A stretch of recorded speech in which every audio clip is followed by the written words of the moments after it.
अस्सलाम वालेकुम दोस्तों, हर पल जियो ड्रामे मोहरा जी अपडेट सां गॾु हाज़िर थी चुका आहियूं। इन खां पहिरीं असां चैनल ते न्यू आहे त सब्सक्राइब करे हाल ते क्लिक कंदा दोस्तों, जीअं साथ हलंदो रहे, लाट ॿरंदी रहे दोस्तों। त बिना देर रहणो त पंहिंजी अपडेट जे तरफ़ तव्हांखे इंतज़ारु कोन कराईंदासीं जी दोस्तों। त अलीज़ो खे जीअं ई पेट में ॿार थियो आहे दोस्तों, त हुनजी जेका घर जे भातियुनि जी बेचैनी वधी वई आहे ऐं हू करे बि कुझु नथा सघनि।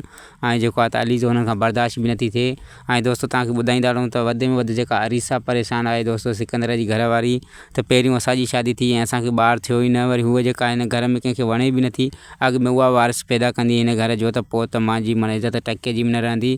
ऐं हूअ चीखे थी, चिल्लाए थी दोस्तों, ऐं माना हुनखे माना को बि सुकून करार न आहे, चैन न आहे जी दोस्तों। तव्हांखे ॿुधाईंदा रहूं त नेक्स्ट एपिसोड में तव्हांखे ॾिसण लाइ मिलंदो त अलीज़ो जेको आहे त पंहिंजी जेको ऑफिस मां सिकंदर खे माना फायर कंदी ऐं सिकंदर खे चवंदी जेसीं ताईं मां हिते आहियां त तोखे मां सुकून में रहण ई कोन ॾींदुमि। ऐं सिकंदर खे जेको आहे त अलॻि जेको कारोबार करण जो माना चांस ॾींदी ऐं हुनखे कागज़ ठाराए ऐं अहिड़े हिसाब सां हुनखे माना मुंहं में नथी अचे त हिन में हाणे तुंहिंजो ऑफिस में को बि कमु न आहे।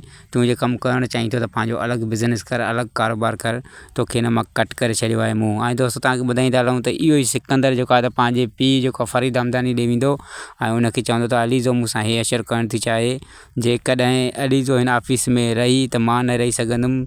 इन खां बहितर आहे जो अलीज़ो मूंखे हिन ऑफिस मां फायर करे। इन खां अॻु में जेको आहे त तूं माना कोई एक्शन वठि ऐं मूंखे जेको आहे त बचाइणो थी त बचाए, छो त अलीज़ो मूंखे माना हीअं चई चुकी आहे। ऐं मां जेको आहे त हीअ ऑफिस छॾणु नथो चाहियां, तोखे थो चवां त अलीज़ो खे हिन ऑफिस मां फायर करिणो आहे।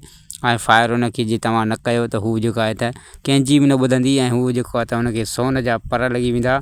ऐं हू सम्झंदी त मां जेको बि आहियां त मां आहियां, ऐं अञा बि वधीक जेको आहे त असां ते टार्चर कंदी, असांखे अज़ाब ॾींदी।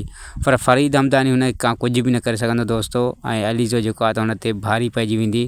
त नेक्स्ट एपिसोड अचण वारो जेको धमाकेदार थियण वारो आहे, त हिनखे मिस न कजे दोस्तों। उमेद आहे त हीअ वीडियो तव्हांखे पसंदि आई हूंदी। वीडियो पसंदि अचे त लाइक सब्सक्राइब शेयर ज़रूरु कंदा। वरी मिलंदासीं कंहिं नेक्स्ट वीडियो जी अपडेट सां गॾु। ख़ुदा हाफ़िज़ दोस्तों, दुआनि में यादि।